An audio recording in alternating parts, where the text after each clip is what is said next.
नमस्कार। कहानी गोल्ड में आज सुनिए वरिष्ठ लेखिका सुधा जुगरान जी की लिखी कहानी प्रीत की डोर। दोस्तों, सुधा जुगरान जी विगत 3 दशकों से लेखन में निरंतर सक्रिय हैं। उनके अब तक 9 कहानी संग्रह और 1 उपन्यास प्रकाशित हो चुके हैं। अनेक सम्मान व पुरस्कार प्राप्त सुधा जुगरान जी की कहानियां वागर्थ, पाखी, कथा बिंब, सरिता, गृह शोभा आदि प्रमुख पत्रिकाओं में प्रकाशित होती रही हैं। इनकी कहानियों का प्रसारण समय समय पर आकाशवाणी व दूरदर्शन से भी होता रहता है। दोस्तों, सुधा जुगरान जी अपनी कहानियों के माध्यम से समाज के अंतर्द्वंद को सामने लाती रही हैं।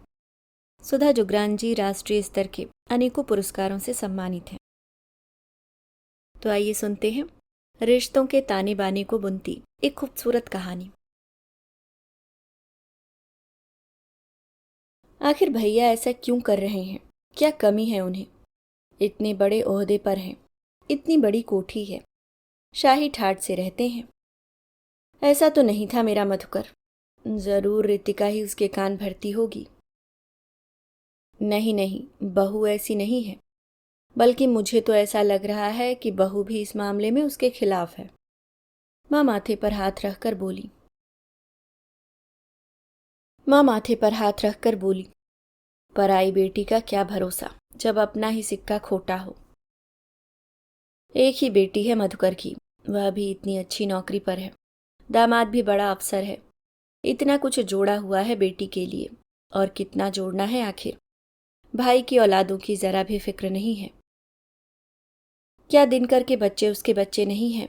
खुद वह ठाट बाट से रहे और भाई अपनी 3 औलादों के साथ गरीबी से जूझता रहे। हाँ, यही बात मेरी समझ में भी नहीं आ रही है। पिताजी उलझे हुए से बोले। मधुकर ऐसा क्यों कर रहा है? जरा सी जायदाद पर अपना हिस्सा मांगना, वह भी इतनी जबरदस्ती। अरे तो इसमें गलत क्या है? दादी अपना पोपला मुंह फुलाती हुई बोली। आखिर अपना ही हिस्सा तो मांग रहा है। दोनों के हिस्से बराबर करके बात खत्म करो। एक का पेट भरा होगा तो क्या उसे उसके हिस्से की मिठाई नहीं दोगे? बात तो ठीक है दादी, मृणालिनी बोली। बड़े भैया को इस बात का जरा भी ख्याल नहीं है कि छोटे भैया कैसे अपनी 2 लड़कियों को पार लगाएंगे, तीनों बच्चों की पढ़ाई पूरी करवाएंगे। वह ऐसे तो नहीं थे कि जबरदस्ती अपने हिस्से के लिए लड़े। सारा परिवार ड्राइंग रूम के एक कोने में बैठा सोच विचार कर रहा था। मधुकर का ऐसा व्यवहार सबके लिए पहेली बना हुआ था। मधुकर प्रशासनिक अधिकारी था, छोटी उम्र में ही नौकरी पर आ गया था, इसलिए विवाह भी जल्दी हो गया और बेटी भी जल्दी हो गई। अभी वह 50 का भी नहीं था और बेटी की शादी कर निश्चिंत हो गया था। काफी नौकरी बाकी थी और जिम्मेदारियां कोई नहीं थी, इसलिए शानो शौकत से रहता था। दिनकर साधारण हैसियत का क्लर्क था। 3 बच्चों की परवरिश उसके लिए आसान नहीं थी। पिताजी की पेंशन भी उसी के परिवार पर खर्च हो जाती थी। यहाँ तक कि जब माता पिता को ज्यादा इलाज व देखभाल की जरूरत पड़ती तो मधुकर उन्हें अपने साथ ले जाता। ठीक होने के बाद ही वापस भेजता। दिनकर के पास न पैसा था न हैसियत। मृणालिनी, मधुकर, माता पिता सबकी यही कोशिश रहती थी कि जब भी हो सके दिनकर की मदद की जाए। उससे किसी तरह की भी उम्मीद कोई नहीं रखता था। दिनकर के बच्चों को भी मधुकर व रितिका बहुत प्यार करते थे। बच्चों के भविष्य के लिए योजनाएं बनाते थे। कभी लगता ही नहीं था कि मधुकर अपनी बेटी या दिनकर के बच्चों के बीच कोई फर्क समझता है। पिताजी जब मकान व उससे लगी हुई थोड़ी सी जमीन दिनकर के नाम करने की बात करते तो मधुकर चुप रहता। उसकी चुप्पी को सब मौन स्वीकृति समझकर निश्चिंत थे। पुश्तैनी मकान हालांकि पुराना था, पर था काफी बड़ा। रख रखाव भी ठीक ठाक था। उसमें 3 किराएदार थे। अच्छा किराया आता था। दिनकर की 2 बेटियां व 1 बेटा था। तीनों बच्चे अंग्रेजी माध्यम के स्कूल में पढ़ते थे। किराए और दिनकर की नौकरी से किसी तरह खर्च चलता था। इसके अलावा पिताजी की पेंशन भी उसकी गृहस्थी में खर्च हो जाती थी। मधुकर संपन्न था। इतनी थोड़ी सी जायदाद की उसे जरूरत नहीं थी। लेकिन जब पिताजी ने कागजी कार्रवाई करनी चाही तो मधुकर अड़ गया कि उसे अपना हिस्सा चाहिए। उससे किसी तरह की भी उम्मीद कोई नहीं रखता था। दिनकर के बच्चों को भी मधुकर व रितिका बहुत प्यार करते थे। बच्चों के भविष्य के लिए योजनाएं बनाते थे। कभी लगता ही नहीं था कि मधुकर अपनी बेटी या दिनकर के बच्चों के बीच कोई फर्क समझता है। पिताजी जब मकान व उससे लगी हुई थोड़ी सी जमीन दिनकर के नाम करने की बात करते तो मधुकर चुप रहता। उसकी चुप्पी को सब मौन स्वीकृति समझकर निश्चिंत थे। पुश्तैनी मकान हालांकि पुराना था पर था काफी बड़ा। रख रखाव भी ठीक ठाक था। उसमें 3 किराएदार थे। अच्छा किराया आता था। दिनकर की 2 बेटियां व 1 बेटा था। तीनों बच्चे अंग्रेजी माध्यम के स्कूल में पढ़ते थे। किराए और दिनकर की नौकरी से किसी तरह खर्च चलता था। इसके अलावा पिताजी की पेंशन भी उसकी गृहस्थी में खर्च हो जाती थी। मधुकर संपन्न था। इतनी थोड़ी सी जायदाद की उसे जरूरत नहीं थी। लेकिन जब पिताजी ने कागजी कार्रवाई करनी चाही तो मधुकर अड़ गया कि उसे अपना हिस्सा चाहिए। इसके लिए वह अदालत में जाने तक को तैयार हो गया। मधुकर का यही व्यवहार सबके लिए पहेली बना हुआ था। सब अपनी अपनी अटकलें लगाकर मधुकर को ही दोषी ठहरा रहे थे। सब उसका घर के सदस्यों के लिए किया धरा सब भूल गए थे। बस एक दादी ही थी जो उसका पक्ष ले रही थी। माँ भी मधुकर को ही दोष दे रही थी।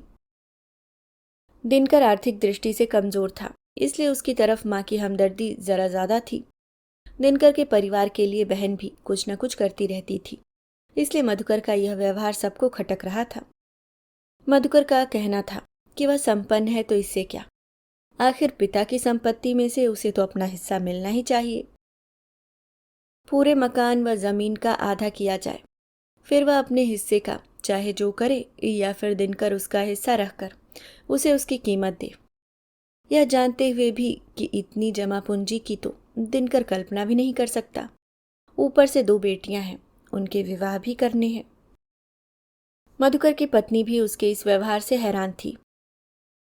वे लोग जब छुट्टियों में घर जाते तो मधुकर पत्नी से दिनकर के बच्चों के लिए ज्यादा से ज्यादा सामान खरीदने के लिए कहता। वापस आते समय भी वह बच्चों की किताबें, बैग, जूते आदि छोटी से छोटी जरूरत पूरी कराता। वही मधुकर आज ऐसा व्यवहार कर रहा था। कोई भी इस गुत्थी को सुलझा नहीं पा रहा था। लगभग 2-3 महीने पहले मधुकर की पत्नी बहुत बीमार हो गई थी। उसे दिल का दौरा पड़ा था। खबर सुनकर दिनकर आया और हालचाल निभाने की औपचारिकता निभाकर चला गया था। आखिर वह भी क्या करता। मधुकर बड़ा अफसर था। भाभी की बढ़िया देखभाल हो रही थी। एक बार मधुकर की बेटी को प्रतियोगी परीक्षा के लिए दिल्ली जाना था। दिनकर लखनऊ में था, मधुकर कानपुर में। मधुकर को उस समय छुट्टी नहीं मिल पाई। किसी दूसरे के भरोसे वह बेटी को भेजना नहीं चाहता था। उसने दिनकर को फोन किया कि बेटी के साथ दिल्ली चला जाए। लखनऊ से कानपुर 1.5-2 घंटे का रास्ता था, लेकिन दिनकर ने लाचारी जाहिर कर दी। ऐसी ही कई छोटी छोटी बातें थीं, लेकिन ये भी कारण नहीं हो सकते, क्योंकि तब से काफी समय बीत चुका था और मधुकर का व्यवहार बिल्कुल सामान्य था। दिनकर सरल स्वभाव का था। उसे मधुकर की संपन्नता से या बहन के रुतबे से कोई ईर्ष्या नहीं थी। फिर ऐसी क्या वजह थी कि मधुकर इतना सख्त रवैया अपना रहा था। विडंबना यह थी कि दिनकर को मधुकर का हिस्सा दिलाना चाहकर भी सबकी सहानुभूति दिनकर से ही थी, जबकि मधुकर सिर्फ अपना हिस्सा मांग रहा था, फिर भी बुरा बना हुआ था। पिताजी ने उसे आखिरी बार समझाने की कोशिश की, पर वह टस से मस न हुआ। आखिर उन्होंने थक हार कर अपनी चल अचल संपत्ति के 2 हिस्से कर दोनों बेटों के नाम वसीयत कर दी। वसीयत होने के बाद दिनकर व उसकी पत्नी मधुकर से थोड़े खपा रहने लगे। सारे परिवार के लिए वह जैसे पराया हो गया। आधा घर जिसका किराया मिलता था वह मधुकर के हिस्से में चला गया। दिनकर को किराया मिलना बंद हो गया। उसकी हालत बद से बदतर होने लगी। वह तो पिता की पेंशन थी जो उसकी आर्थिक स्थिति को संभाले हुए थी। पूरी पेंशन घर में खर्च हो जाने से पिताजी को भी रुपए पैसे की दिक्कत रहने लगी। उन्होंने मधुकर को कपूत की पदवी दे डाली। मधुकर माँ के नाम मनी ऑर्डर भेजता रहता था। वह मनी ऑर्डर चुपचाप रख लेती, लेकिन पिताजी अक्सर बड़बड़ाते रहते। उस नालायक का पैसा वापस भेज दो, नहीं चाहिए हमें। क्यों भेज दूं? माँ तर्क करती। बेटे ने भेजा है, बेटे की कमाई का निरादर क्यों करूं? इस पर पिताजी चुप रह जाते। 1 साल बीत गया। दिनकर का बेटा इंजीनियरिंग का इम्तिहान में बैठा और पास हो गया। दिनकर तो पढ़ाई में फिसड्डी था, लेकिन तीनों बच्चे लायक निकल रहे थे। बेटे के इंजीनियरिंग में पास होने से सब बहुत खुश हुए, लेकिन रुपए की बात पर काम अड़ गया। ट्रेनिंग का खर्चा बर्दाश्त करना दिनकर के बूते की बात नहीं थी। ऊपर से दाखिले के लिए तुरंत ही मोटी रकम चाहिए थी। मधुकर को माँ की चिट्ठी से पता लगा तो उसने फौरन रुपए भिजवा दिए, लेकिन दिनकर ने गुस्से में रुपए वापस भिजवा दिए। साथ में 2 लाइन का नोट भी लिख दिया, आपको परेशान होने की जरूरत नहीं, अपना इंतजाम हम खुद कर लेंगे। मधुकर चुप रह गया। दिनकर ने बहुत कोशिश की, लेकिन सभी उसकी हालत से वाकिफ थे, इसलिए कोई भी रिश्तेदार रुपए देने में हिचकिचाता था। बहन से वह कह नहीं सका। पिताजी ने भी घर के दामाद से रुपए मांगना ठीक नहीं समझा। घर का खर्च चलाने में पिताजी भी खाली हो गए थे। दिनकर उस साल बेटे को इंजीनियरिंग में प्रवेश नहीं दिला पाया। तीनों बच्चे पढ़ने में होशियार थे, लेकिन उनकी उन्नति में दिनकर की गरीबी आड़े आ रही थी। मधुकर ने जब सुना कि आखिरी तारीख निकल गई और दिनकर दाखिला नहीं दिला पाया तो उसे बहुत दुख हुआ, लेकिन वह मन महसूस कर रह गया। बेटे ने पिता से कहा, पिताजी कोई बात नहीं, अगले साल मैं आपको आईआईटी में निकल कर दिखाऊंगा, तब तक आप रुपयों का इंतजाम कर लीजिए। अगले साल बेटी ने भी 12वीं पास कर ली और साथ ही मेडिकल का इम्तिहान भी दे दिया। संयोग से बेटी बेटा दोनों मेडिकल व इंजीनियरिंग के इम्तिहान में पास हो गए। दिनकर एक के लिए ही रुपए नहीं जुटा पाया था, अब तो 2 थे। मधुकर को जब पता चला तो इस बार रुपए भेजने के बजाय वह पत्नी के साथ खुद ही आ गया। माता पिता बेटे को देखकर खुश हुए, लेकिन दिनकर का परिवार रूठा ही रहा। उन्हें यही लगता रहा कि अगर मधुकर ने अपना हिस्सा न मांगा होता तो उन्हें इतनी दिक्कत न होती। उन्होंने दुआ सलाम की औपचारिकता भर पूरी की। पति पत्नी दोनों थके हुए थे। दोनों खाना खाकर सो गए। शाम की चाय पर बरामदे में परिवार के सभी सदस्य थे, लेकिन दिनकर व उसकी पत्नी नहीं थे। मधुकर से रहा न गया। उसने दिनकर की बेटी से पूछा, तेरे मम्मी पापा कहाँ हैं? कमरे में। जा बुला कर ला, कहना ताऊजी ने जरूरी बुलाया है। कुछ देर बाद अनमना सा दिनकर आ गया। आओ दिनकर, मैं 2 दिन के लिए आया हूँ, मेरे साथ बैठकर चाय भी नहीं पी सकते? कहकर मधुकर ने कुर्सी खिसका दी। मजबूर हो दिनकर को बैठना पड़ा। बहुत खुशी की बात है कि दोनों बच्चे प्रतियोगी परीक्षाओं में पास हो गए। मधुकर चाय पीते हुए बोला। सुनकर दिनकर का चेहरा तन गया। पिताजी का चेहरा भी कठोर हो गया। मधुकर ने यह सब ताड़ लिया, पर उस पर बिना ध्यान दिए बोला, पिछले साल तुम दाखिला नहीं करा पाए थे, इस साल जरूर करा देना। दिनकर ने कोई जवाब नहीं दिया। उसके चेहरे से लग रहा था कि वह फट पड़ना चाहता है। माहौल में चुप्पी पसर गई। चाय खत्म कर मधुकर ने कप नीचे रखा और उठ खड़ा हुआ। 1 मिनट में आया, कहकर वह कमरे में चला गया। मधुकर वापस आया तो उसके हाथ में एक मोटा सा लिफाफा था। लिफाफा दिनकर के हाथों में देता हुआ बोला, लो दिनकर, यह तुम्हारे लिए है। दिनकर ने हाथ नहीं बढ़ाया। उसने सोचा मधुकर उसे बच्चों के दाखिले के लिए रुपए दे रहा है। उसके चेहरे पर इनकार के भाव आ गए। जो चीज पहले हक लगती थी, पता नहीं क्यों वही अब भीख लगने लगी थी। लो खोल कर देखो। उसके मन की उलझन समझते हुए भी मधुकर ने लिफाफा जबरदस्ती दिनकर के हाथों में पकड़ा दिया। दिनकर ने बेमन से लिफाफा खोला। सब उत्सुकता से उसकी तरफ देख रहे थे। दिनकर ने लिफाफे से कागज बाहर निकाले और अनिच्छा से पढ़ने लगा। उसके चेहरे पर एक रंग आ रहा था, एक जा रहा था। पिताजी उसके हाथ से कागज छीनकर खुद पढ़ने लगे। यह क्या? वह हैरानी से मधुकर की तरफ देखने लगे। मधुकर ने पिताजी की तरफ से मिली अपने हिस्से की संपत्ति दिनकर के बेटे के नाम कर दी थी। मकान का पिछले 2 साल का किराया उसकी दोनों बेटियों के नाम जमा था, जो लगभग 1.5 लाख रुपए था। तूने यही करना था तो उस समय इतना बखेड़ा क्यों खड़ा किया? मधुकर ने सबके चेहरे देखे, फिर कुछ देर चुप रहकर बोला, इसकी एक बहुत बड़ी वजह है पिताजी। ऐसी क्या वजह है कि तू मुझसे भी लड़ने को तैयार हो गया? ऐसी ही वजह थी पिताजी, मैं दिनकर को कुछ एहसास दिलाना चाहता था। क्या? आप सबका ख्याल था कि मैं संपन्न हूँ, इसलिए मुझे पिताजी की संपत्ति की इतनी ज़रूरत नहीं जितनी दिनकर को है। लेकिन मैं पूछता हूँ, क्या यह फर्क आपने किया था कि मुझे बड़ा अफसर बनाया और दिनकर को क्लर्क? नहीं, आपने तो दोनों को एक सा भविष्य बनाने का बराबर मौका दिया था। दोनों की पढ़ाई लिखाई में कोई कसर नहीं छोड़ी थी। मैं अपनी मेहनत से बड़ा अफसर बना। दिनकर तब भी मेहनत से कतराता था। उसने हमेशा आराम से जो हो पाया वही किया। मेहनत से वह जी चुराता रहा और खामियाजा आप मुझसे वसूल करना चाहते हैं। दिनकर को जिंदगी भर सबने सिर्फ दिया ही है। मैंने, मृणालिनी, आपने, सबने इसके लिए कुछ न कुछ किया है, लेकिन यह कभी हाथ बढ़ाकर किसी को कुछ नहीं दे पाया। इसको सिर्फ लेने की आदत पड़ गई। मधुकर कड़वाहट से बोला, बच्चे भी कल इसी लीक पर चल सकते हैं।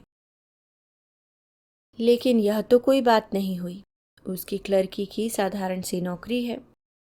तनख्वाह में अपने परिवार का ही खर्चा नहीं निकाल पाता तो और किसी को क्या दे सकता है।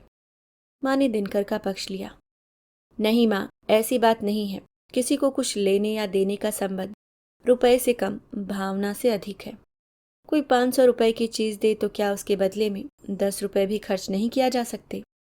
देने के पीछे एक भावना होती है कि मैं तुम्हें प्यार करता हूँ और मेरी जिंदगी में तुम्हारी एक खास जगह है। पाने वाला भावना देखेगा, आखिर हैसियत से वह भी वाकिफ होता है। दिनकर अपनी जगह पर बैठा बेचैन हो उठा। वह बार बार पहलू बदल रहा था। पिताजी, आखिर कुदरत ने इंसान को 3 शक्तियां दी हैं, तन, मन और धन की। मधुकर फिर बोला, इनमें धन तो सबसे बाद में आता है। जिसके पास धन न हो वह तन या मन से भी दूसरे को अपना सहयोग व भावना पहुंचा सकता है। अगर मैं दिनकर के बच्चों के जन्मदिन पर महंगा तोहफा भिजवा सकता हूँ तो क्या वह मेरी बेटी के जन्मदिन पर 10 रुपए का ग्रीटिंग कार्ड नहीं भिजवा सकता? सुनीता एक फोन नहीं कर सकती। इससे उसे यह तो लगता कि चाचा चाची को उसका जन्मदिन याद है। सब मधुकर की बात चुपचाप सुन रहे थे। सबको उसकी नाराजगी की वजह समझ में आ रही थी। रितिका इतनी बीमार पड़ी, ठीक है, मेरे पास सारी सुविधाएं थीं, लेकिन क्या मुझे अपनों के सहयोग की जरूरत नहीं महसूस हुई होगी? दिनकर थोड़े दिन मेरे साथ रहकर मेरे दिल को तसल्ली भी नहीं दे सकता था। मुझे कैसे महसूस हो कि मेरे भी सब हैं, भाई बहन, माता पिता, और सब मुझे प्यार करते हैं। प्रीत की डोर तो कैसे भी बांधी जा सकती है, बात तो डोर बांधने से है। दिनकर के लिए जरूरत से ज्यादा सहानुभूति व प्यार ने आप सबको भी मेरे प्रति उदासीन बना दिया। मैं बेटी को दिल्ली किसी दूसरे के साथ नहीं भेजना चाहता था। खर्चा और प्रबंध तो मुझे करना था, लेकिन क्या दिनकर चाचा होने की जिम्मेदारी पूरी नहीं कर सकता था?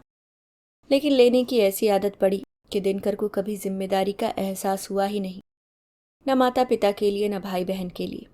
उसने यह सब अपना हक समझ लिया, यहाँ तक कि जब माता पिताजी को भी ज्यादा इलाज व देखभाल की जरूरत पड़ती है तो मैं अपने साथ ले जाता हूँ। लेकिन क्या यह कुछ दिन की छुट्टी लेकर मेरा साथ नहीं दे सकता था? फोन करके माता पिता का हाल नहीं पूछ सकता था? सुनीता पराई लड़की थी माँ, उसे दिनकर जैसा सिखाता वह वैसा ही सीखती। यह तो संस्कार है, परंपरा है। हम जैसे डालते हैं वैसे ही बच्चों में पड़ जाते हैं। आपने भी यही सोचकर हमेशा ही दिनकर का ही साथ दिया कि वह साधारण हैसियत का है। यह धन से तो गरीब है माँ, उसके लिए तो हम सब बैठे हैं, लेकिन यह तो तन और मन से भी गरीब हो गया है, जो हम इसको नहीं दे सकते। सिर्फ दादी ही थी जिन्होंने मेरा साथ दिया, वरना माता पिता होकर भी आपने मुझे ही भला बुरा कहा। मेरा किया धरा सब भूल गए। मैं पूछता हूँ, मैंने या रितिका ने कौन सा फर्ज पूरा नहीं किया? सिर्फ एक बार मैंने फर्ज निभाने से इनकार किया तो मैं बुरा बन गया, वह भी सिर्फ अपना हिस्सा लेकर, और दिनकर अच्छा हो गया, सबके प्यार व सहानुभूति का पात्र बन गया। सब चुप थे। अपनी अपनी जगह पर बैठे सब महसूस कर रहे थे कि मधुकर का एक एक शब्द सही है। सब अपनी गलती महसूस कर रहे थे। इन बातों पर कभी किसी का ध्यान ही नहीं गया था। उन्होंने हमेशा यही सोचा कि मधुकर के पास पैसा है, इसलिए उसे दिनकर की मदद करनी चाहिए। यह नहीं सोचा कि संपन्न होने के बावजूद उसे भी कभी अपनों के प्यार व सहयोग की जरूरत महसूस होती होगी। इसलिए मैंने अपना हिस्सा लेने का नाटक किया। मधुकर कह रहा था, मैं दिनकर को एहसास दिलाना चाहता था कि जीवन में सब कुछ इतनी आसानी से हासिल नहीं होता। कुछ पाने के लिए, चाहे वह धन हो या प्यार, कोशिश करनी पड़ती है।